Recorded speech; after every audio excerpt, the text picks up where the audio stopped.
Welcome to Physics Revision. I am Mutie Mafujani.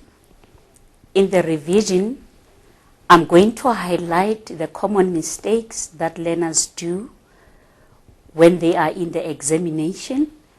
And because of these common mistakes, they lose a lot of marks. In the revision as well, I'm going to give you hints that you will use as teachers when you do revision with your learners, so that the common mistakes that learners do are minimized as to the best of their ability. I'm going to start with one-word items. These are the type of questions in paper 1, and let me indicate that these one-word items are from definitions, description of a device. Sometimes it may be part of a device and how it works.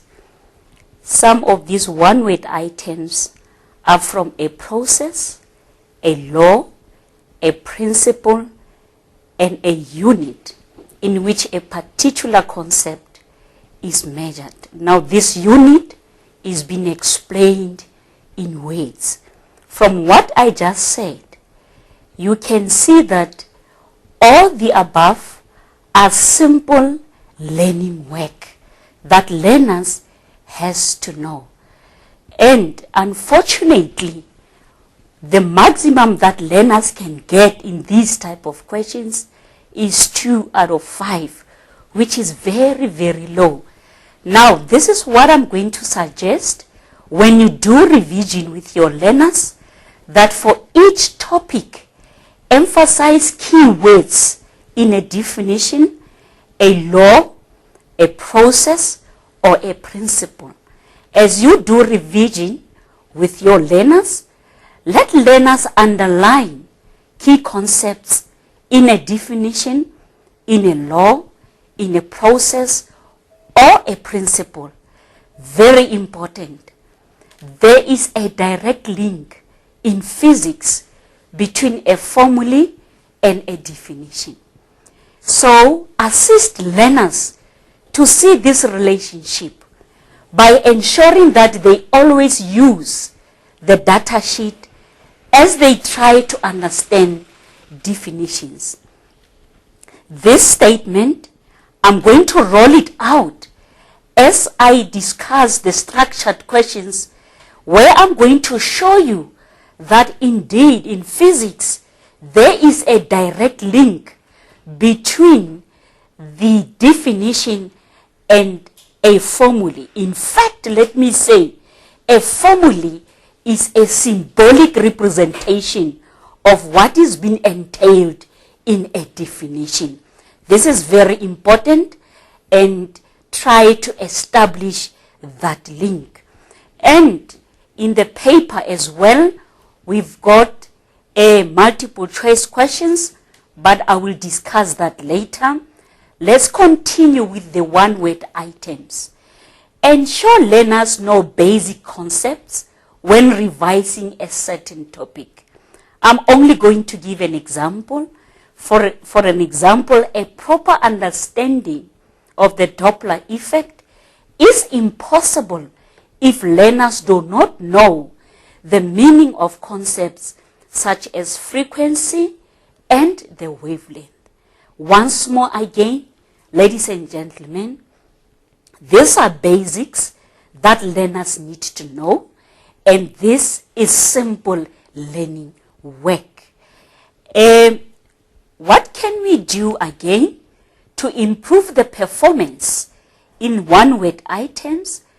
Emphasize the difference between closely related terms. Let me give an example. Photons and photoelectrons, capacitor and capacitance, relative motion and relativity, resultant velocity and relative velocity. These terms, learners confuse them when they answer the one-word items. correct spelling, learners more often they write wrong spelling. As you revise with your learners, emphasize correct spelling of scientific terms. The next point is very, very important when you do revision. Learners write what they hear. So, make sure that terms are correctly pronounced. I'm going to move on to multiple choice questions, which I must really state at this stage, they are poorly performed and learners don't understand what they are doing. They only pick and choose. Now, let me indicate as well, to answer multiple choice question, it's not a question of picking up and choosing. There's a technique which at this stage, there's a poor technique in answering multiple choice questions. As a result, performance of learners in these questions is very, very poor. What can we do as teachers as we revise with our learners in ensuring that learners can score marks in the multiple choice questions? Maybe I need to indicate most of the multiple choice questions are pitching at level 2, which is simple comprehension and understanding of concepts, principles, and laws.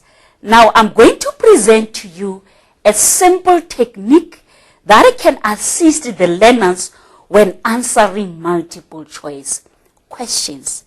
Learners must be able to find key words or phrases in the question that will help them choose the correct answer. This is very important. This is very key in trying to find out a solution to the problem or the question that a learner needs to answer. The second technique stage, learners must read all possible answers provided. This is very important because reading all the possible answers, learners can look at what is given and what are the key words, which concepts is being asked in that particular multiple choice question. This is very important, which is my bullet 3 in the technique that I want to present to you. Learners must cross out incorrect answers, which I call them distractors. Ladies and gentlemen, this is not easy. It's not a matter of crossing out. I'm going to explain in few minutes what do I mean when I say it's not an easy activity. Lastly, if a learner can eliminate 2 wrong answers, the chance of choosing the right answer is greater. Now, let me go back and explain the 4 bullets. They seem very easy and easy to be done.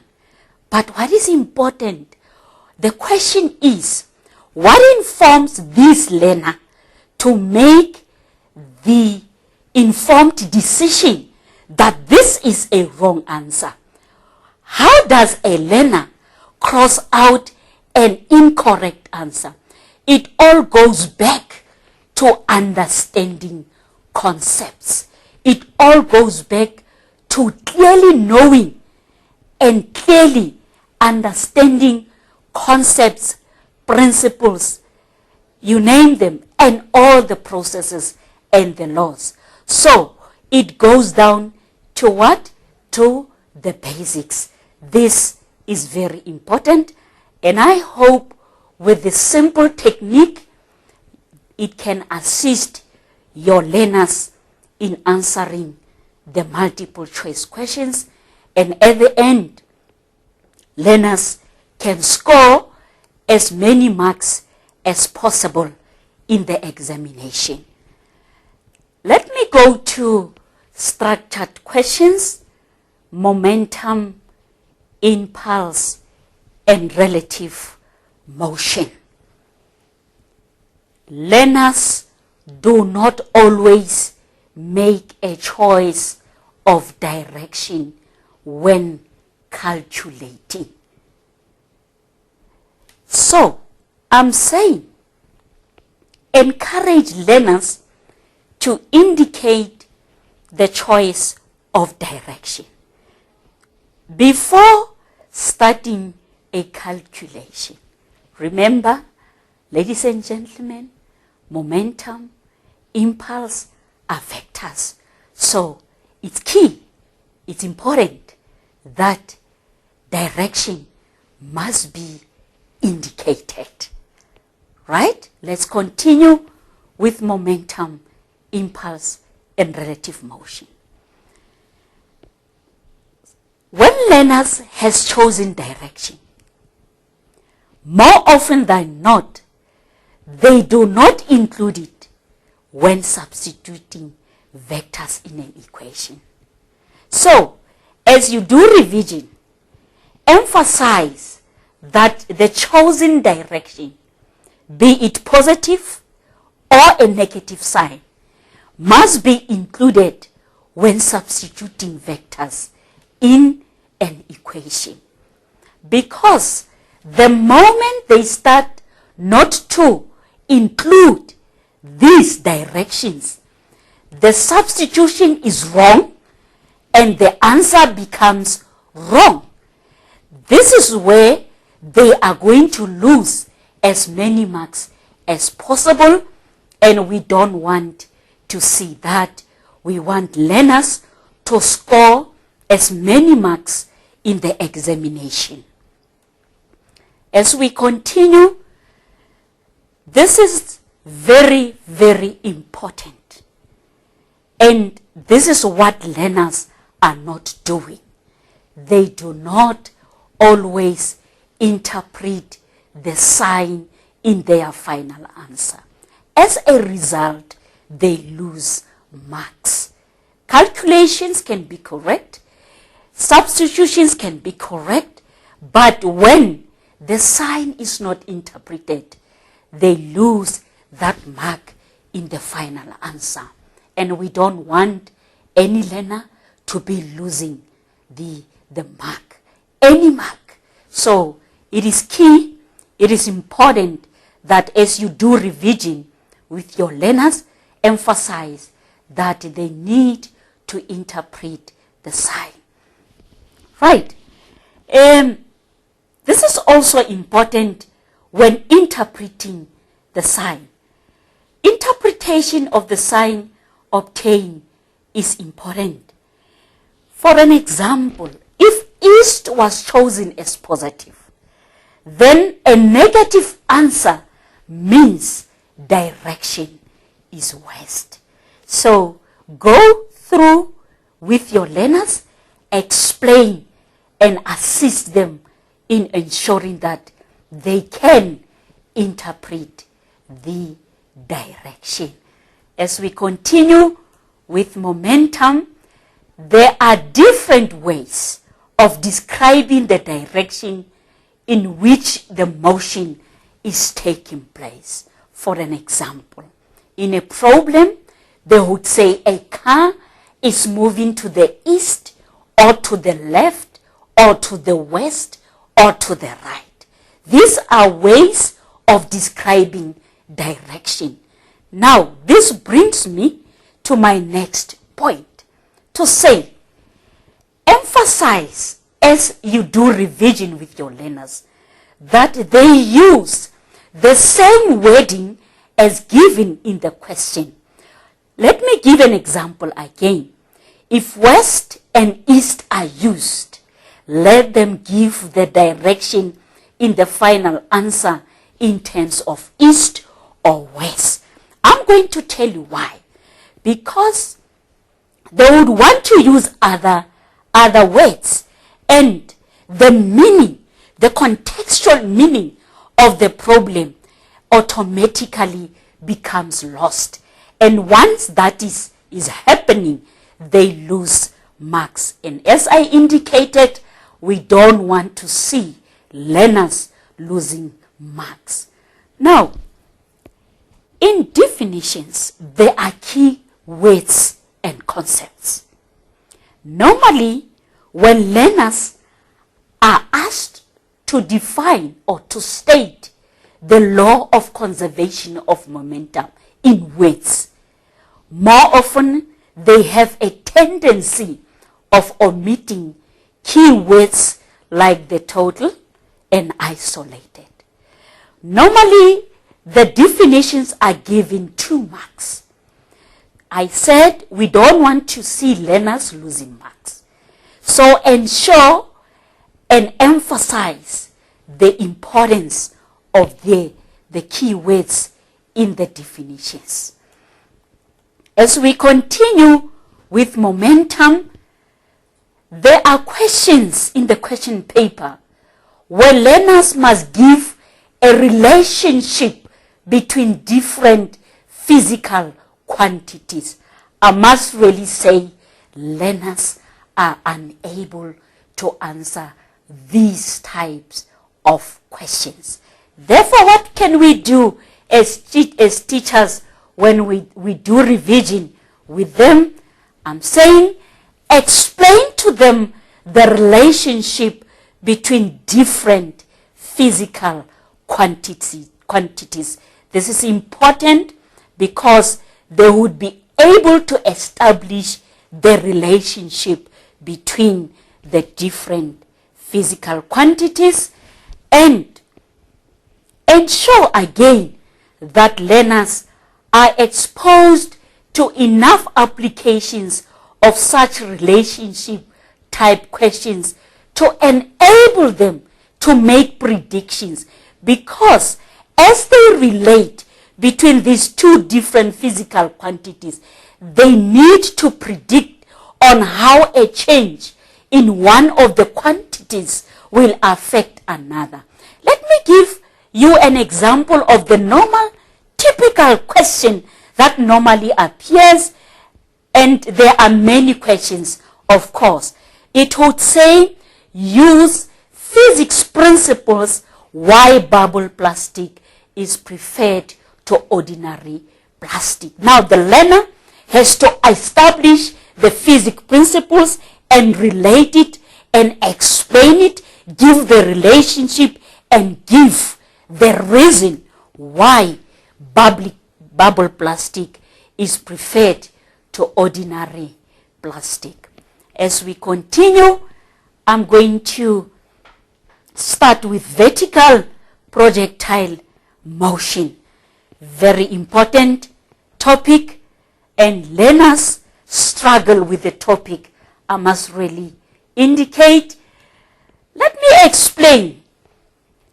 Only 2 motions are involved in this type of motion. You know, as you do revision, go back to the basics. And I'm not saying go back and start reteaching. No. The basics are important. Those 2 types of motion, it's only the upward or the downward. Thoroughly explain to the learners what happens in each of the motions by specifically referring to the initial velocity, the final velocity, the change in the displacement, and the gravitational acceleration. What I'm trying to say, for vertical projectile motion, the analogy and the interpretation of the problem statement is very, very key in this type of motion, meaning learners must know what happens and where.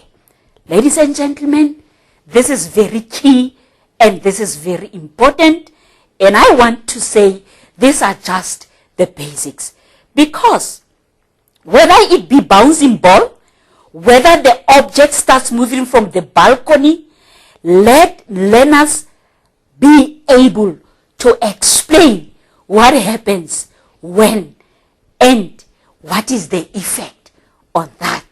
Now, as we continue with vertical projectile motion, this is a killer disease. Learners do not understand that G is always downwards.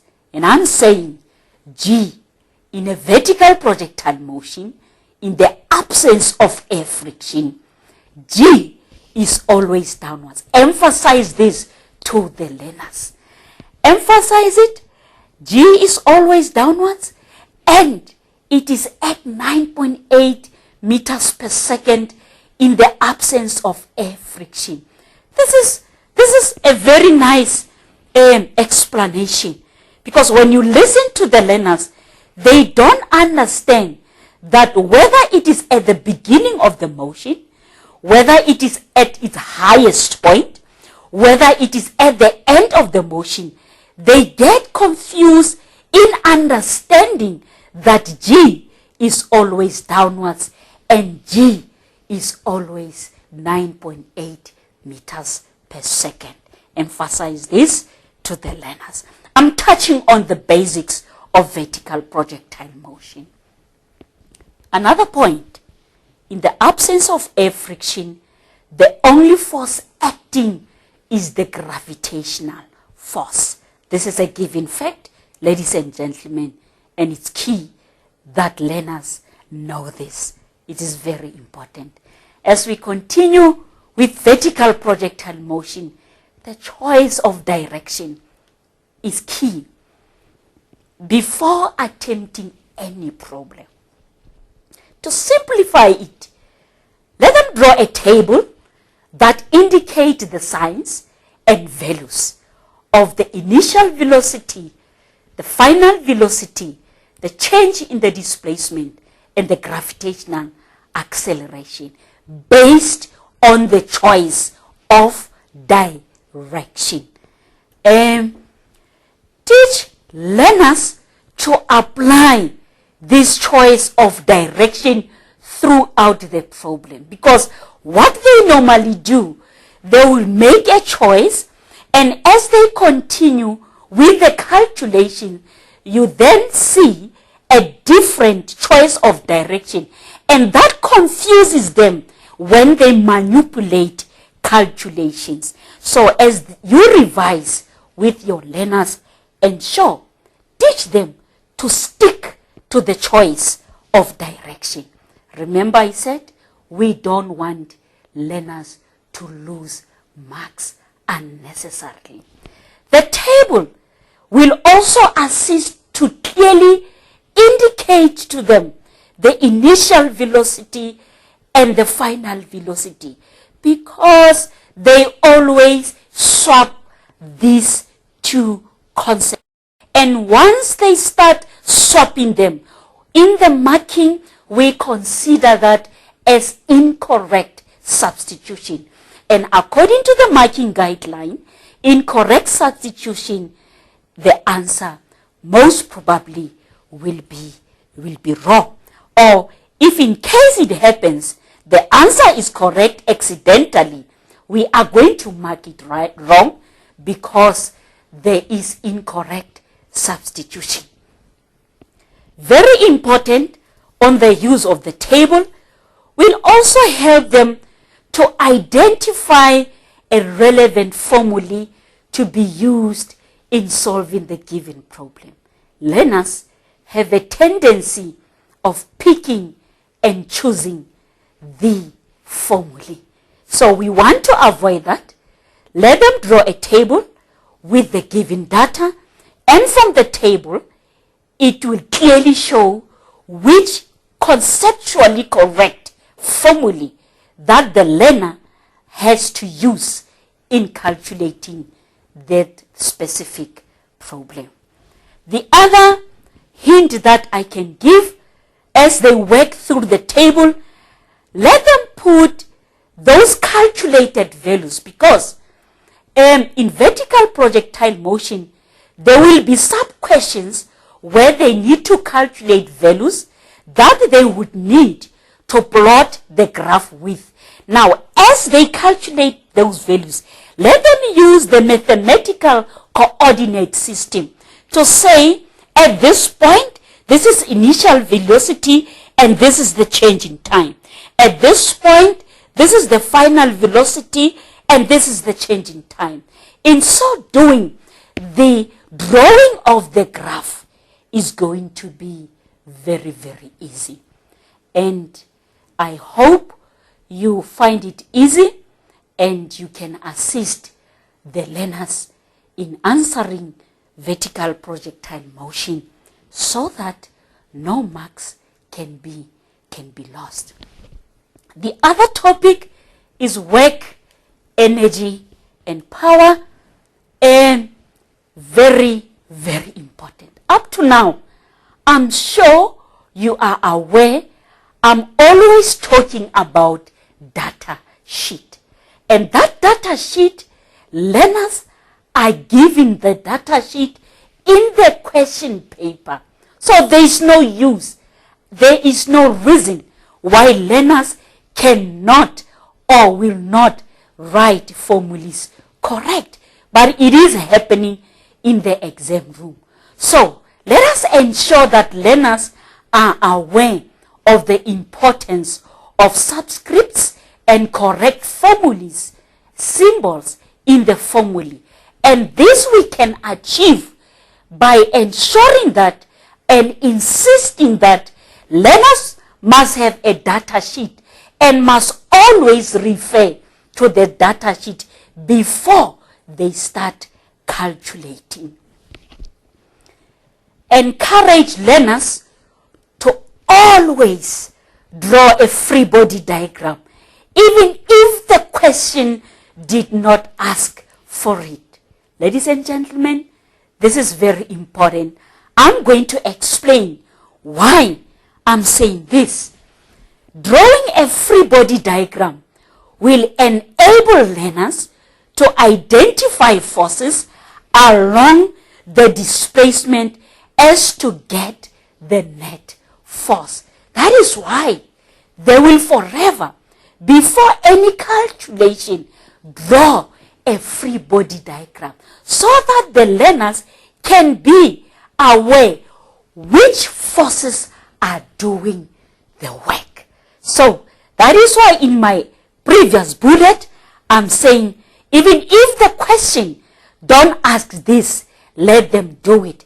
But up to now, all the questions would ask learners to draw a free body diagram. And once more, ladies and gentlemen, a free body diagram is different from a force diagram. Therefore, revise more exercises on free body diagrams. Emphasize correct and acceptable labels of forces. Always in the memorandum, there will be a table that gives acceptable labels. But I always say, go for the correct labels of forces to play it very, very safe. Remember, force is a vector. There must be arrows. Let learners draw the arrows. The work energy principle is given in symbols on the data sheet. There I go again. In the data sheet, teach learners to interpret the variables before applying the formula. You would agree with me. This is the basic. This is when you start, when you introduce a formula. Learners must know what each variable represents. And listen to the next bullet. There will always be a question, or sometimes be a question, where they need to state the principle. And more often, the words, the key words, the network, net force, and the change are omitted. And very important, learners must read and obey the instruction. Let me go back to the two bullets previously on the work energy principle and the omission of the words. And try to take you back to my first statement in the first slide to say, in physics, what is contained in the formulae, in the definition, there sits a formulae. And I want to believe you are now convinced when we talk about work energy principle. And it's not the only principle, but in almost the definitions in physics. And once the learners can get this right, the definitions will be easily, and the formulae will be easily understood. There are sometimes questions that would say, use the work energy theorem. And there's a reason why the examiners say this. One simple reason is that there are many options that can be used to solve that particular problem. But the examiner is enforcing these learners to use the work energy theorem. So, when this instruction is not obeyed, it doesn't matter, listen very carefully, it doesn't matter whether the answer is correct, but the learner did not obey the instruction. The answer is very simple. No marks will be awarded if work energy theorem or any other principle is not applied as per instruction. Let's go to another topic, which is Doppler effect. Again, for the 5th or the 6th time, I'm talking about the data sheet. Learners has a tendency, when they answer Doppler effect, they use derived formulae. Now, encourage learners to use formulae as they appear on the data sheet and not derived formulae. I'm going to show you in the next point why I'm saying not derived formulae. Right. Learners, when they calculate, they have a tendency of doing the changing of the subject of the formulae immediately. And this is where, when they manipulate, they write the formulae wrong. Therefore, I'm saying, as you revise with your learners, encourage learners to substitute directly into the formulae and simplify calculations as far as possible before changing the subject of the formulae. I must really say, this principle should be used in all the calculations.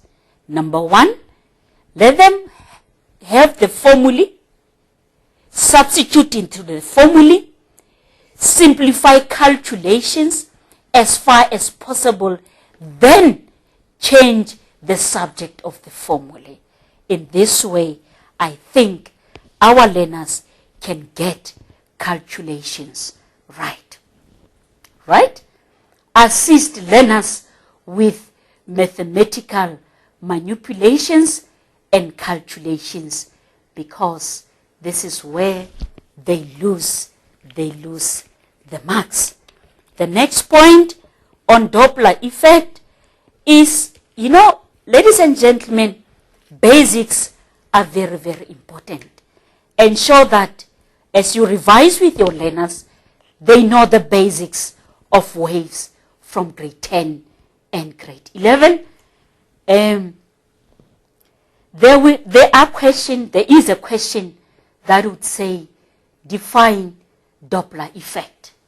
Again, this is the third, if not the fourth definition I'm talking about, where learners omit key words and concepts.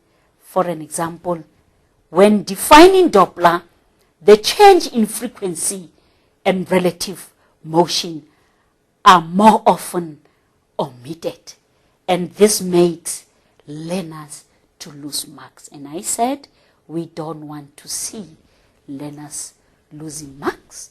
Very important. Ensure that learners are able to choose the correct sign for the velocity of the listener and the source. But you would agree with me as well. The learners need to understand what is presented in the problem. The learner needs to establish whether the source is moving towards the listener or the listener is moving towards the source. So that choosing the correct answer sign is based on understanding what is contained in the problem that the learner has to solve. Right. This is what normally happens, and I saw it in the September examination. When given a device, ensure that learners are able to differentiate between the frequency of the listener and the frequency of the source. This is important because once they swap the two frequencies, it's going to affect their calculations, and they are going to end up with wrong calculated values, and marks are going to be lost. Remember, I said we don't want learners to lose marks. This, I find it more happening in the learners. They cannot differentiate between applications, advantages, or uses of Doppler effect. So, as you revise with your learners, please emphasize the three concepts, which are applications, advantages, or uses of Doppler effect. The next topic is 2D and 3D. It is important that learners distinguish between wave nature and particle nature of light.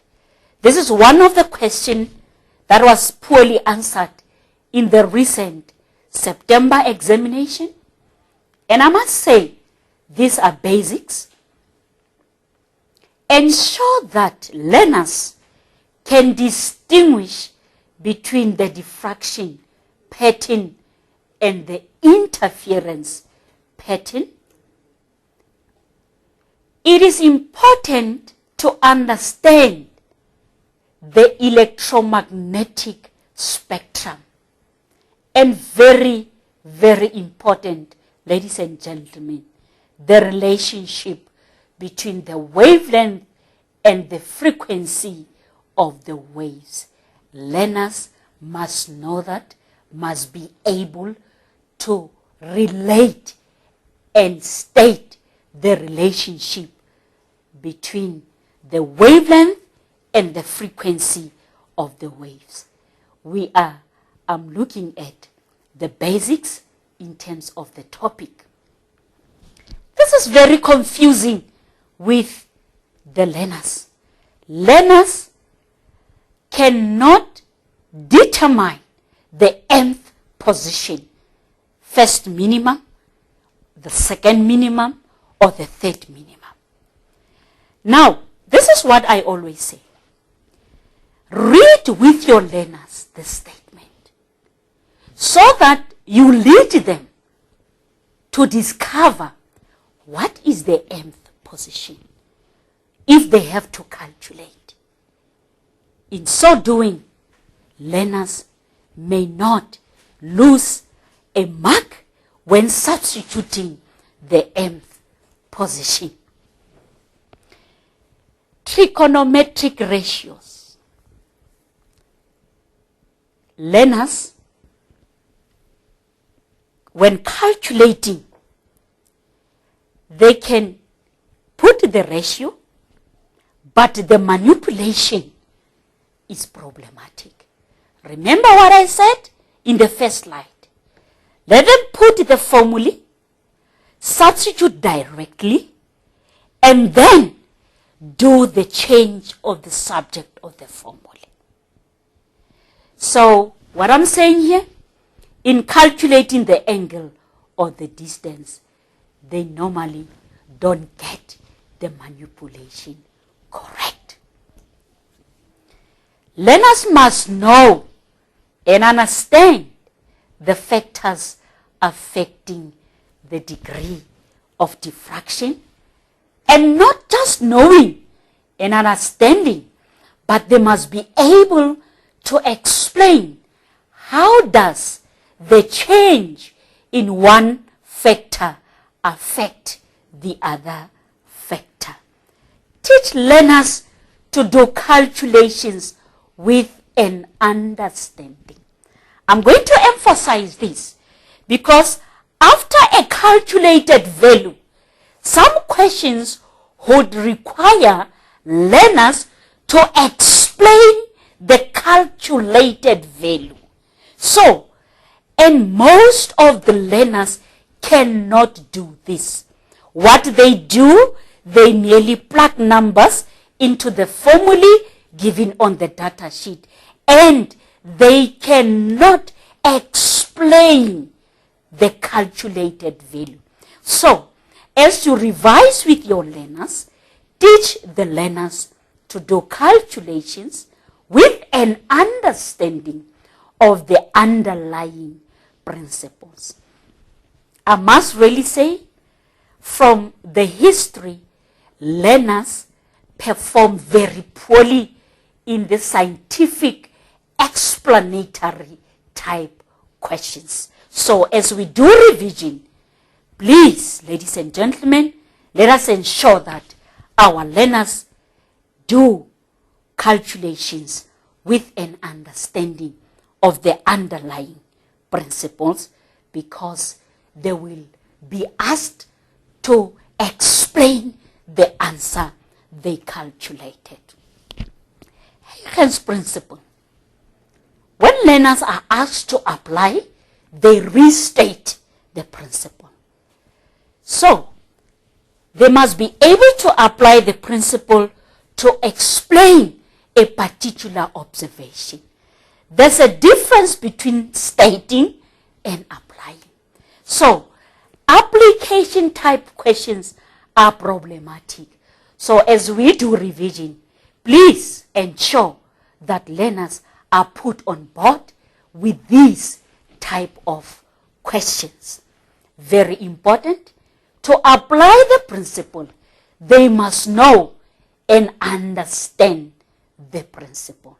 Sometimes the application becomes difficult because learners don't know and understand the principle. So the basic line is, let them know, and not knowing is not enough, and let them understand the principle so that the application is going to be very, very easy.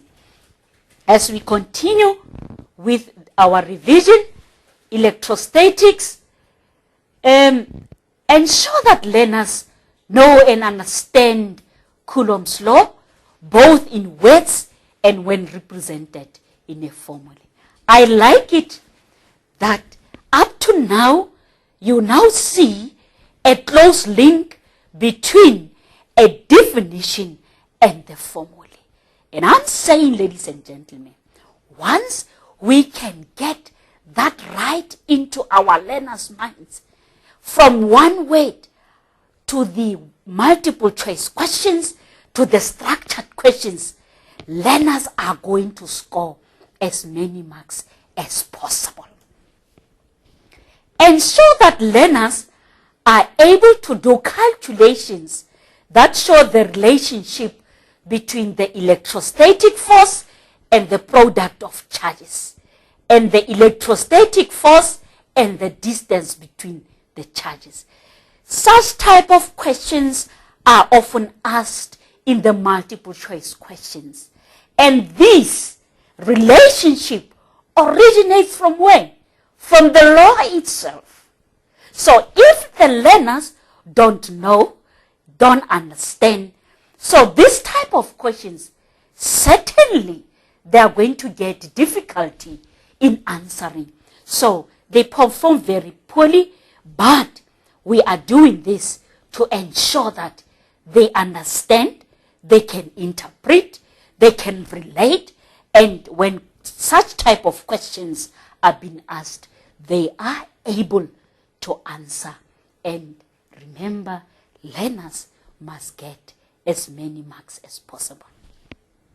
Learners more often get to square the value of R when calculating electrostatic force between point charges, and encourage learners to draw a free body diagram when calculating the net electrostatic force. It is not a requirement, but to make calculations very easy and simple. And by the way, electrostatic force is a vector. This will make calculations easier, and it is easy to interpret the direction thereof. Remember, I said our learners are struggling currently with the interpretation of the direction. It is important to make a choice of direction. Interpretation of direction is important. However, when asked to calculate the magnitude, the direction is not necessary. Emphasize that when calculating the charge on each sphere after touching and the change in the charge, signs of charges must be included. Learners performed very poorly in the June examination on this one. As we continue with electrostatics, learners must be able to draw electric field patterns of different charge configurations. Learners must know that electric field is a vector. Direction in the final answer must be interpreted. However, when asked to calculate the magnitude, direction is not necessary. Choice of direction is recommended during calculations. Encourage learners to draw. I said this is not compulsory, but drawing a free body diagram, it will show the direction of the electric field at a point, and this will simplify the calculations. When calculating the electrical potential energy, signs of charges must be considered. More often than not, learners, they do not take signs of charges into consideration. Capacitors emphasize the difference between the capacitor and the capacitance of a capacitor. Learners must know factors affecting the capacitance of the capacitor. Sorry about that. Learners must be able to calculate the charge stored when the capacitor is fully charged. Learners must be able to state the effect of a dielectric on the net electric field across the plates of the capacitor and the charge stored per unit potential difference. These are the relationship type questions that I alluded to earlier on, and learners are struggling. And you can bear me a witness, in the September examination, there was a question similar to this one, and learners did not perform very well. So as you do revision, emphasize these relationship type questions where learners need to give scientific reasoning. Let's go to electric circuits, which is at this stage, learners are losing as many marks as possible. Learners cannot distinguish between parallel and series circuit connection. especially in a combined circuit, they do not know which part is parallel and which part is series. Hence, they do not know how to do calculations. You would agree with me, ladies and gentlemen? This is the basic of an electric circuit. Now, this is what we can do. During calculations, identify parallel and series circuit connection by using different colored pencils. Break the circuit up and calculate parallel part separately and show learners how the whole circuit becomes a series connection. Equivalent resistance for a parallel connection is calculated by 1 over Rp and not R parallel. This is a wrong formula. Electrical machines, learners must know the basic principles on the working of the motors and the generators. In this way, they will be able to distinguish between the motor and the generator. Emphasize that learners to use formulae as they appear on the data sheet. I think this is for the 15th time I mentioned this one. Learners must know the difference between laws, principles, processes, and definitions, while always noting keywords in each.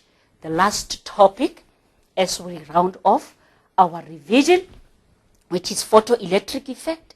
Learners must know and understand the phenomenon in full. What is photoelectric effect and when are photoelectrons emitted? Learners must know and be able to distinguish between different terms in this topic, threshold frequency and the work function, because they always mix the two. Learners must be able to apply the photoelectric effect equation in solving problems. Learners must know how kinetic energy of emitted photoelectrons is related to the frequency of the incident light.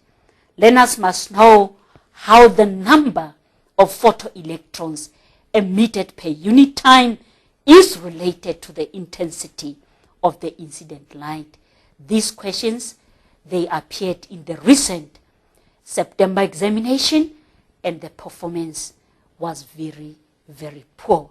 Ladies and gentlemen, this marks our revision in physics paper 1.